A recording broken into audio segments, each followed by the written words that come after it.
As all charities hold the noble principle of aiding war-torn nations, impoverished populations, polluted environments, broken governments, and so much more around the world, the true outcome is not only to promote individuals worldwide, but also fail to fulfill its overall purpose. A writer named Anika once said, "A society is only as healthy as its ideas and actions are humane." It is because Team Proposition believes that it is humane that charities and humanitarian aid organizations take advantage of humans and animal situations for their own. We are proud to propose today's motion. Charities and humanitarian aid organizations should not use images of graphic suffering in their advertising campaigns. I'll begin by providing a few quick details on the framework of our argument, then moving on to the substantive arguments in this speech. First, I'd like to clarify our stance as well as provide a definition. Team Proposition believes that the use of graphic imagery and multimedia content should be removed from humanitarian advertising, and the use of the content itself for the purposes of attracting members and donors is deplorable and deserves strong condemnation. Secondly, the term shock advertising or shock tactics refers to a marketing strategy used by organizations or corporate entities that uses violent or extreme imagery or other content to shock a person into doing something. For instance, donating a portion of their income to a charity after seeing a visually disturbing ad. Next, our model. Charity and humanitarian aid organizations broadcast their ads all around the world. Therefore, a worldwide decree would be necessary. A resolution mandating that charity and humanitarian aid advertising be done so ethically and righteously would be passed and enforced by the United Nations. The new resolution will include restriction on advertising containing graphic imagery or video not containing audio. Instead of moving towards an intelligent persuasion-based campaign, new restrictions on spending in unnecessary areas such as overspending on administration and marketing, new laws on finding and prosecuting fraud, as well as an independent committee to ensure that these guidelines are followed. How all of these new policies would be enforced, whether that be through warnings or large fines or even the closure of the organization, would be up to the governments of each respective nation and their departments. However, this proposition does not support the removal of advertising altogether, including audio that is still available for advertising, or restricting organizations' ability to assist others, but instead supports a more regulated approach to advertising, a way to prevent fraud and overspending. Lastly, the burdens on this debate. The opposition must prove that there is a justified reason to take advantage of the situation many humans and animals face for financial gain, despite the offensive pictures being used, counterproductivity, and inefficient advertising, and the normalization of these situations. Point. Substantive 1. Advertising companies use images that are offensive to people being portrayed. Animals and humans are being portrayed in graphic manners and being stripped clean of their dignity. Many advertisements attempt to encourage donations by showcasing explicit content such as malnourished children in Yemen, live bombings of Syria, or whimpering and bleeding animals in the African savannah.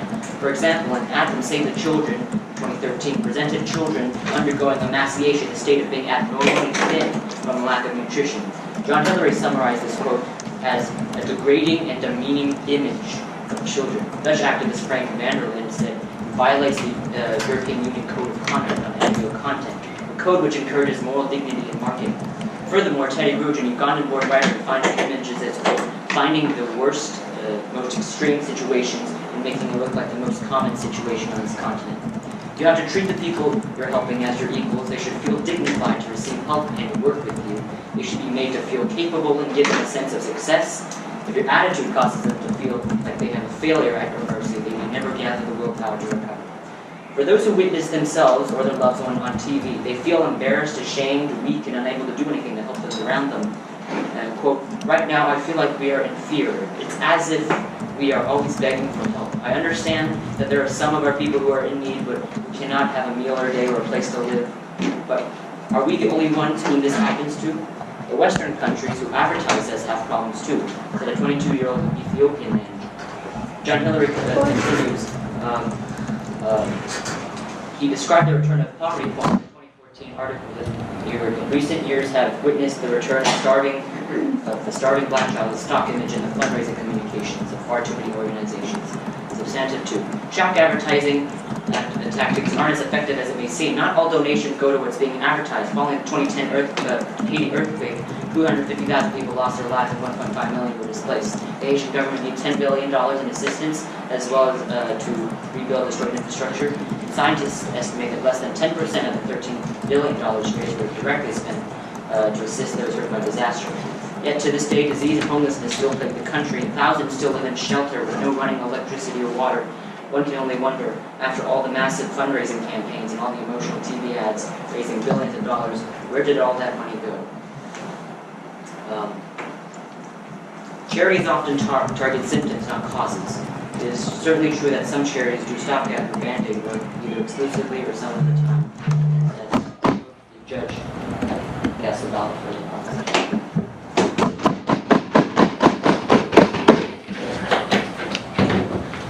I thank the first proposition speaker and welcome the opposition.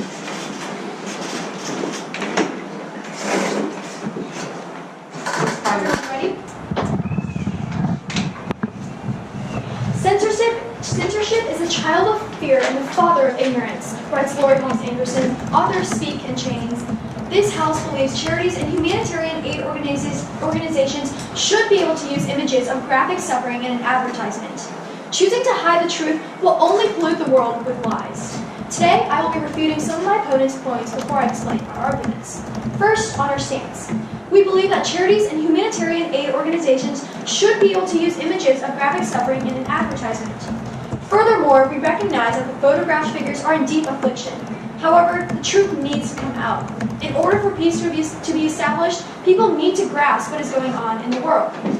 More privileged people are unaware of or choose to ignore the poverty residing in the world. These images reveal the suffering and difficulties of our own economy. Next, on our countermodel. In our world, humanitarian aid and charities are required to guard graphic photos with a warning, one that can be clicked away from or viewed by choice. Instead of banning explicit images, we are protecting the eyes of those who choose not to see it. Our stakeholders are the viewers and those who the charity needs to help. Team Proposition, we challenge you to prove that hiding the truth is a solution. Yes. How are you going to motivate people to help out if they choose not to click on the warning that you're going to put on graphic images? Along with the pictures, we will also be having a written description that's telling what's going on in the world and how you can help. Okay. Team Proposition, we challenge you to prove that hiding the truth is a solution to the world's issues.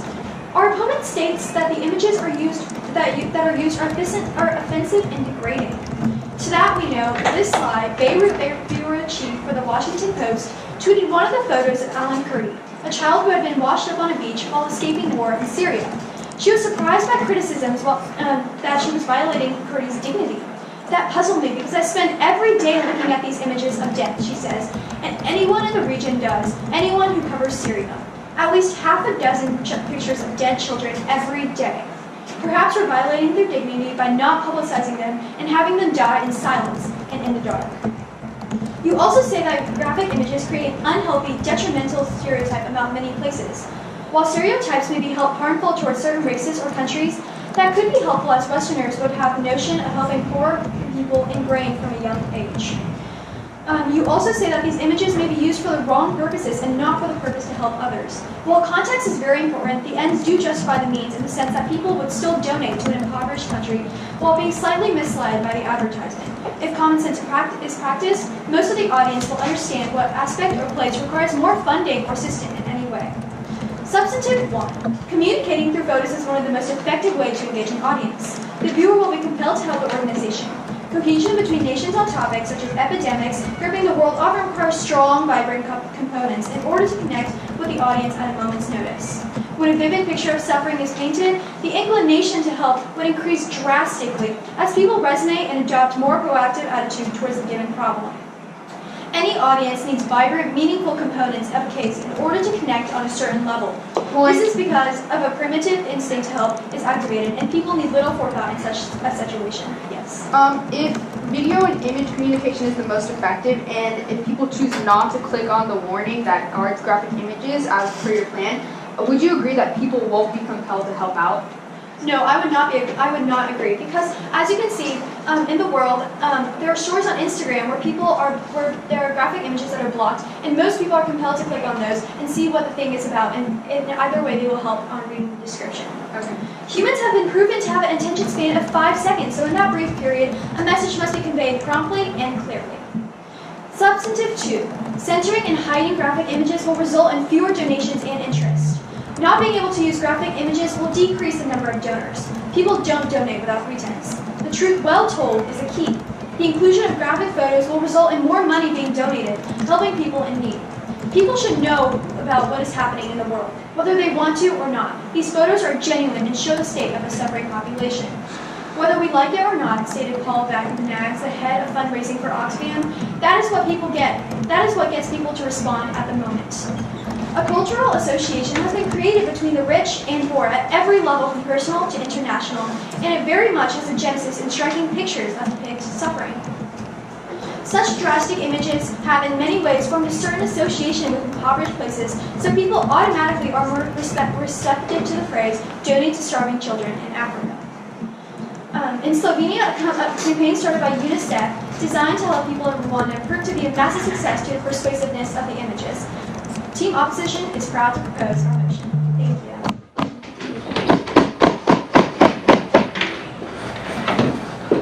I thank the first opposition speaker and welcome the second proposition. Partner ready? Opponent ready? Yes. Judge. My opponents say how humanitarian aid organizations and showing these graphic images will actually increase the funding that goes into these charities and will actually aid the people that are actually suffering. But this debate is about how not only these images strip people of their dignity, but it also reflects poorly on the charities themselves. First, I would like to extend 3 of my partner substitutes, and then I would like to attack my opponent's false ones. Now, initially, advertising companies use images that are offensive to the people being portrayed. Whether it is humans that are going through emaciation, ribs showing, lacking the proper nutrition, these at their worst times they are being photographed, and these pictures of them suffering and at their worst moments are being shown to the world. If you were in the position of an Ethiopian man that cannot find the next meal, would you like to be photographed and be shown to these richer Western countries that supposedly will help you? Also, this will actually show other countries that countries in Africa are very inferior and portray not only these charities, they seem to demean these countries. And many Ethiopian people and countries in Africa actually do not give the consent to these charities to actually publish their images. As many people say, when my images are published, I do not even receive any of the profit. Now, my substitute 2, shock advertising tactics are not effective as it may seem. Now, initially, not all donations actually go to what is being advertised. Take my point. Following the 2010 Haiti earthquake, 250,000 people lost their lives and 1.5 million people were displaced. The Haitian government needed $10 billion in assistance to simply build houses and provide food for the people that were actually displaced, as well as build infrastructure for the country. Scientists estimate that less than 10% of 13 billion raised were directly spent to assist those hurt by the natural disaster. Why is that? Because government organizations, over thousands of government organizations, were fighting over this money. So the people that actually had no running electricity, no water, no food on their table, nowhere to sleep, actually did not get this money. So what you are saying is actually wasting the money that is spent on these images. Now, one can only wonder, where did this money go? Furthermore, a study recently conducted by the nonprofit Overhead Study shows that only 13% of charities reported spend a normal amount on administration and general expenses. Furthermore, scrutiny found that 85% were incorrectly reporting the costs associated with their organizations. Now, my main point is that the companies actually who are advertising hurt civilians actually did not get the consent of these people. The Washington Post said in 2018, humanitarian organizations operating across borders in opposition-held areas do so without the state's consent, providing both aid and simultaneously reporting on regime violence against citizens. These actors are slowly disappearing as the regime regains and consolidates its military and administrative control. This really matters, Judge. You must care about this because this proves that people who are in need of help actually do not get their help, and instead people that are rich are benefiting from this. That is why there is a quote that says money goes from poor people in rich countries like many USA civilians to rich people in poor countries. Yes? How do you know that all this money is going to rich people and not other people? Just like my Haitian earthquake evidence showed, 150,000 government organizations, GNOs, were fighting over these billions of money. So only 10% of this 13 billion actually go to the people that actually needed help, meaning that this money that are spent on advertising and putting all these images are actually wasted. Now, substantive 3, these images are not appropriate for a large portion of audiences. These images are shown on many things, such as billboards, in many stores, such as CVS, and thousands of kids are viewing these graphic images, especially on kid-filled platforms such as Instagram. Many of these, whether it's animals being abused, soldiers lying in its deathbed, do you think it is appropriate for kids to be seeing all these images? No, thank you. Now, this brings me to Proposition Plan. There's many methods that charities can resort in to actually grab the attention of millions and be far more effective. such as there can be channels such as Fox News, which cost not only less than billboards, but also prove more effective because they avoid little kids from viewing this, since 99% of Fox News viewers are actually adults. Now you say that we are hiding the truth. Actually, we are not hiding the truth because the people being portrayed actually do not give consent. So only the charities are actually benefiting from this when the money does not even go to the people that need it. So we are not hiding the truth. We are actually just letting people have their dignity instead of it being taken away from developed countries. Now you say people are motivated to pay. This is so different that it actually creates apathy rather than action. When was the last time you saw a sad picture and the first thing you did was go donate? As you even said, there's a line between rich and poor. How can some pictures that take millions of dollars to put out, how can you prove that this is actually effective? Now, Judge, now we would like to finally impact this out, that there is created tension because there's not even consent to the people that are actually being in these images. This could create tension and possibly lead to potential warfare because the inferior countries feel that they're being demeaned by developed countries, affecting not only a magnitude of the entire globe, but also could take many lives and put our entire world at risk. Thank you. We are very proud to propose.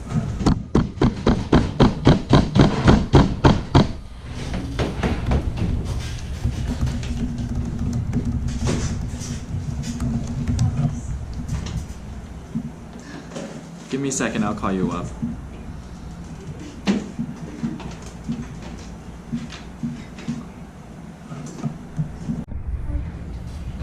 I welcome the second opposition speaker. Here.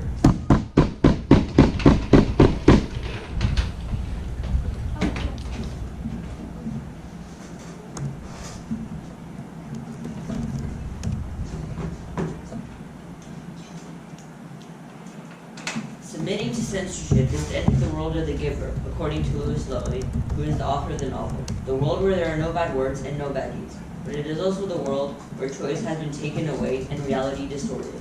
And that is the most dangerous world of all. Truth cannot be shielded without ignorance being fostered. To begin, I will extend our case from the previous speech, introducing our third substantive, then I will begin responding to our opponent's argument. Our stance is that graphic images are acceptable when used in humanitarian campaigns. I will extend substantive 1. It is much more effective in convincing people. Chalk advertising or advertising with an image that can chill people or is very vibrant in their mind is very effective, and it has proven that people retain what the thesis of the picture is much better when it has a certain significance to them. The war in Syria, for example, has been going on for many years, and when Alan Kurdi's body was found on the beach, many people saw the picture and it stayed in their mind because it was so chilling and memorable that they needed no further convincing or explanation, as the primitive desire to help those in need was elicited when they saw a dead child on the beach. This is a prevalent example that demonstrates how the use of these pictures can be used as an aid for those in need. It is not taking away their dignity by showing what their plight is. You're not mocking them. You're just explaining what situation they're in. It is not shaming, it is showing. The difference is extremely distinct. If you are polite and you explain what the purpose of you taking a picture of a starvation or a disease is, then the person would understand that it goes to a cause that could benefit them in the long run, which is much more significant than, let's say, them not wanting to admit something. Yes. Why would charities continue to show these pictures when these people, such as the one in Ethiopia, continue to show they don't give their consent? Because the charities understand that possibly in the long run, this could benefit them more. And many times in Ethiopia, it's not the people that don't give their consent. Many times it's government regulations trying to maintain a very good image for their country. And if the people are explained, if their case is properly explained to the people of Ethiopia or any other poor country, then they might be much more willing to accept their picture can be used for a much greater purpose. And if you're donating to a charity with common sense, then you can see which charities are more reputable than others. And then in those cases, if they're an international charity or very mainstream, then the money has a much higher chance of going to the cause.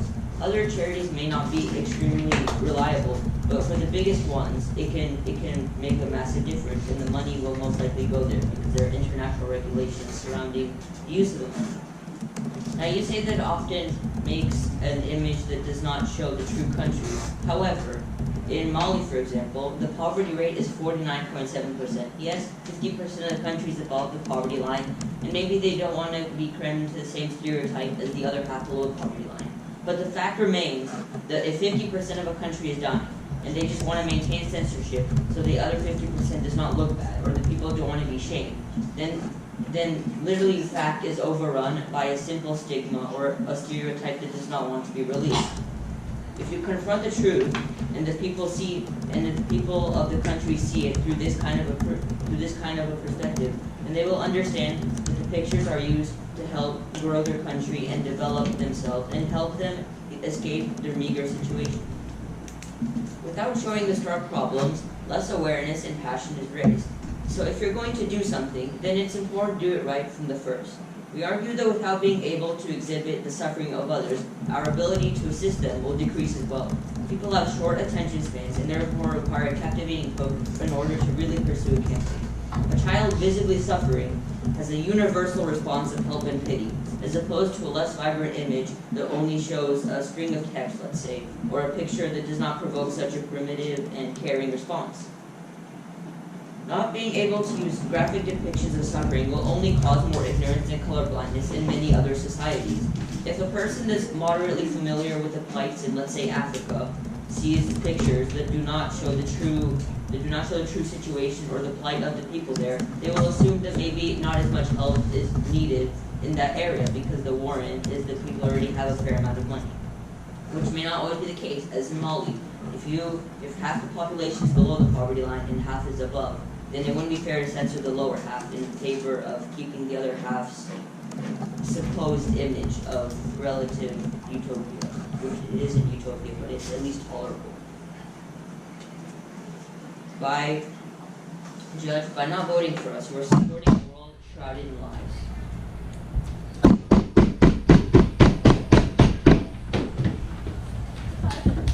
I thank the second opposition speaker and welcome the opposition rebuttal.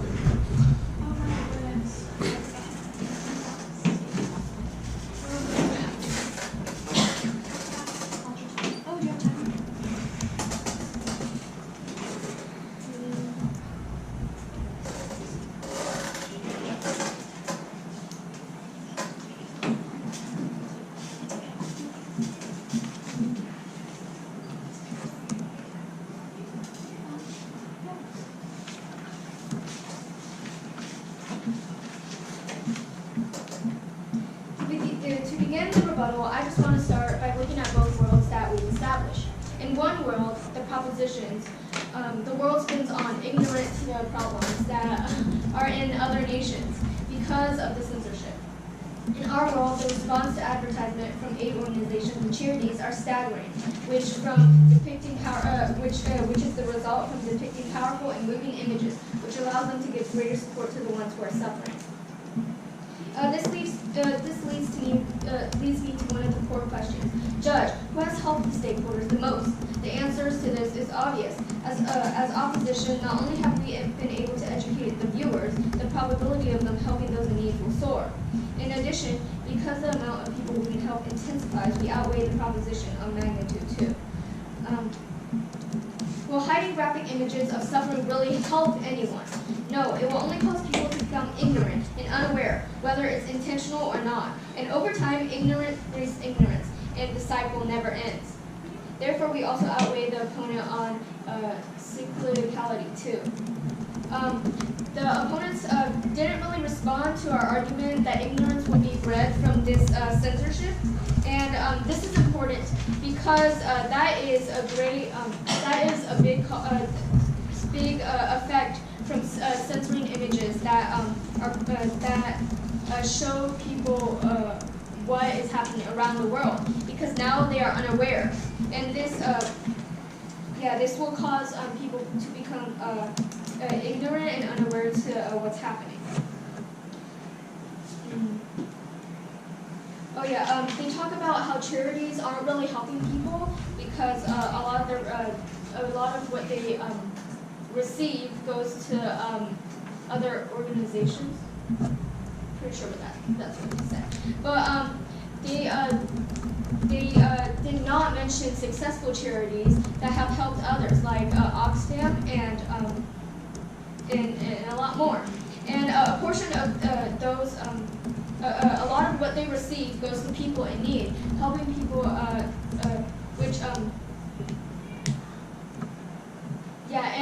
they didn't talk about how their argument will help people, because censoring the images will receive a lack of response from the viewers, which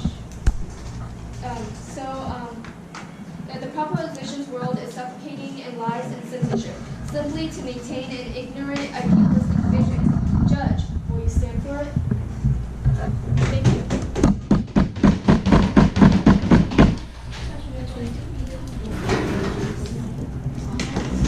I thank the opposition rebuttal and welcome the last speech of the proposition.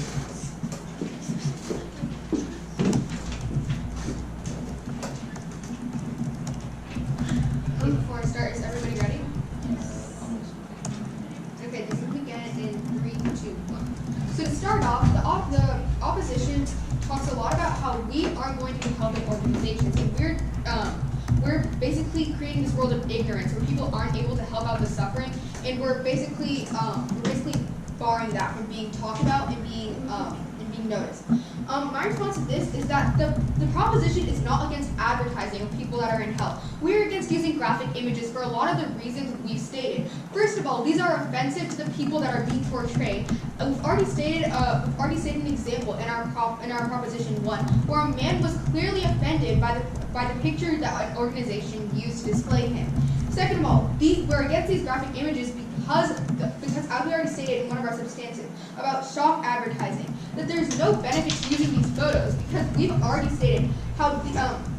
stated about how shock advertising does not actually work, and that the money used by charities doesn't go to what they're really advertising going to. Now I want to go ahead and quickly review everything that my opponents have brought up. First, they stated that we're going to be distorting reality and living in a world of ignorance. And my response to this is that it's not a world of ignorance if we still talk about it, as we've already stated in our plan several times, how we'll still be talking about it.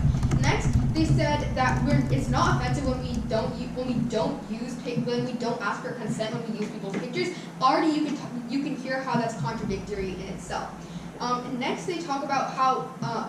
Next, I want to talk about how we're normalizing poverty if we're going to be using a bunch of graphic images. So if all people see is negative pictures, starving people, wounded soldiers, there's going to be no incentive to donate, because all they're seeing is negative instances. They're not going to be seeing any impact that their money is going to, and that disincentivizes people to donate and help out the situations. Next, they're talking about how video and image communication is effective, and they've brought this up several times in a lot of their speeches. My response to this is shock advertising argument extended. So we've already talked about how the money that we get, that charity organizations get from these graphic images, don't actually go to what they're using. So basically, to summarize this argument, is that the video and images used don't give any benefit back to the people in these videos and images. Next, they stated that a string of text does not have the same impact as videos and images. My response to this, I have two responses to this. First of all, we're still talking about what's going on in the world. We're not being ignorant towards these situations.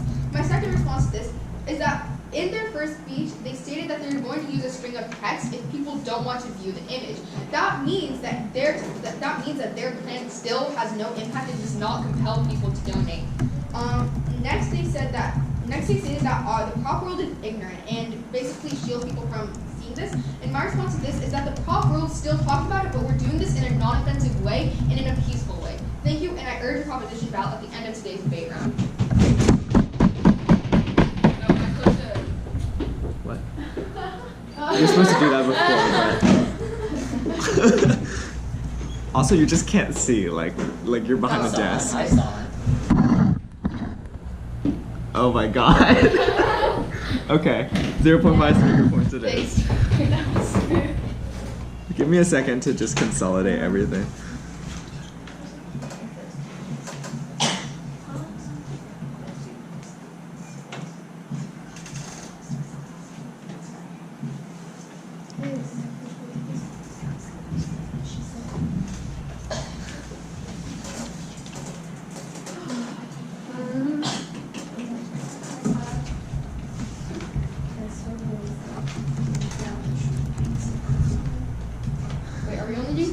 Tuesday? 3. No prompt next round. We're going against Yeah, just give me some time to like look through everything. And we say Immature. well, you said it's your words.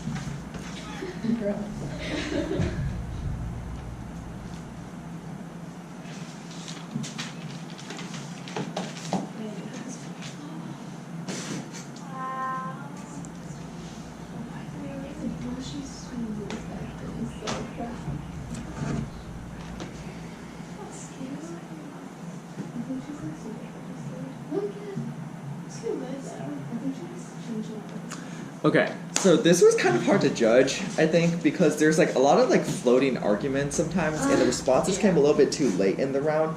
But overall, I'm also just like very like unsure as to like the evidence comparison, because like both sides are just doing a very, very good job like bringing up like statistics and like examples, and like there's like just like a wealth of like examples y'all both draw on, right? But there's also just like not much interaction between them. So like at this point, like the cases are very, very solid, right? Like I'm very impressed with like just like how well developed like all the quotes are, the citations, the examples, the statistics, like and the extensions of them are like even better, you know? So there's like actually like warrants being explained like over and over. The trouble I'm having like throughout like the decision is just like all of these are like kind of just like left for the judge to decide rather than like an explicit comparison by the debaters, right? In the end, though, I think that like because the proposition not only had like a few arguments that were just like not very well contested, but also because the opposition did a good job like extending the arguments, but also there was like less warranting or like less offense in regards compared to the more defensive arguments about like why like you know like things wouldn't like be that bad in terms of advertising, like you know we're like showing them like more awareness, right? I think that like there's a higher like majority decision for the proposition in regards to like the 3 points of offense that they've extended, and therefore I vote on the proposition. But it was a very, very close round, so like shake hands, like be friends again. Okay, good. Okay, I'm gonna give some general comments for like why I voted the way I did, and then just like go like feedback, and hopefully we'll get to individual like speeches as well. So, generally speaking, I vote proposition because the few arguments that are unresponded to and I think are like very, very effective, right, are firstly the argument that like you normalize like the sort of image of poverty and suffering, right? And this was also implicated very well in the last speech by the rebuttal speaker, which is about how this also decreases the impact of donations because like none of that is actually sown, so like people just like don't really have any hope that things are actually getting better. The second argument I think is also unresponded to is just the idea that it's offensive to people, right? And this is kind of a principal argument, although it's not really like framed as such. So I kind of like also give this a little bit more credence because it's not responded to, but also it's just like very, very well explained. And it's the idea that like because this image of suffering like shows the person at its worst, right, or a country at its worst, it strips the people of its dignity and any of the sort of actual like positive aspects of the country, right? So I also think that there's like not much engagement in that regards. The last argument I think also needs a little bit more response to, and for the opposition, is the idea that like charities can like really like do something meaningful or impactful, because throughout the debate like there's this example about Haiti that's consistently being shown, right? And the statistics are like definitely there. Like there's like billions, like 13 billion I think donated, and like less than 10% was actually used for like the cause, right? And like y'all like kind of say like, oh look, like there's like other examples like Oxfam, you know? And like it just stops there. So I don't like really know like what Oxfam did. I don't really like have any other warrants. I also just like am not sure like if their response, like if there even is a response to the Haiti example, right? So I'm also at that point just a little skeptical of like, okay, like what's really going on with like this money, you know, like, and even if like it results in donations, is that necessarily like really resulting in a positive benefit, okay? So that in a way is like kind of like a sort of like terminal defense claim to any of the arguments that you're going for, okay? Also on the opposition, I think y'all did a very good job just like weighing at the end, especially like probability, magnitude, cyclicality. Like I caught all of that right, but I just don't think that's comparative enough and contextualized to the proposition, right? So you can't just say that like we're helping more people when like you're not really arguing against like the Haiti example, or when you're like kind of conceding some of the offensive reasons like why like this image of suffering gets consumed or commercialized in a way for rich people and benefits them rather than the poor people in these countries that are actually like not actually soliciting consent. Does that make sense? Cool. I also think that like a lot of the arguments are a little bit newer, I think, towards the debate, right? So like in the rebuttal speaker, like for you, Anika, I think you like make a very, very good persuasive argument about how like we're still talking about it, right? We're just not showing graphic images, so people would still be aware, but they wouldn't like, you know, like freak like every time like they saw like someone with like starving children, or like, you know, have to like frame these people in like such a negative stereotype, right? But like I think that is like a fundamental question that's not really being answered on your side, right? Because like the motion is specifically about like why graphic images of suffering cannot be used. It is not like charity should like stop donating, right? So this is where like a little bit of like muddled confusion begins, because at that point I'm not totally sure if this argument about like charities like not being the most effective thing is like really resolved by the proposition, because like obviously charities still exist on your side, right? And at the same time, I don't really know if this like argument about how like, you know, the spread of ignorance and awareness like is really unique to the use of images of suffering. Does that make sense? Cool. So just like general things to resolve there. In terms of like the overall like speech, I think the general comments I would say that everyone like I think had like very good extensions and arguments, and like it's clear like you're doing your research. Like I think like y'all use like 3 or 4 quotes like consecutively at some point, and I was just like, dang, okay, like that's usually not even like a world thing like to be often, but like it's like very, very well developed. So like very good job with that, right?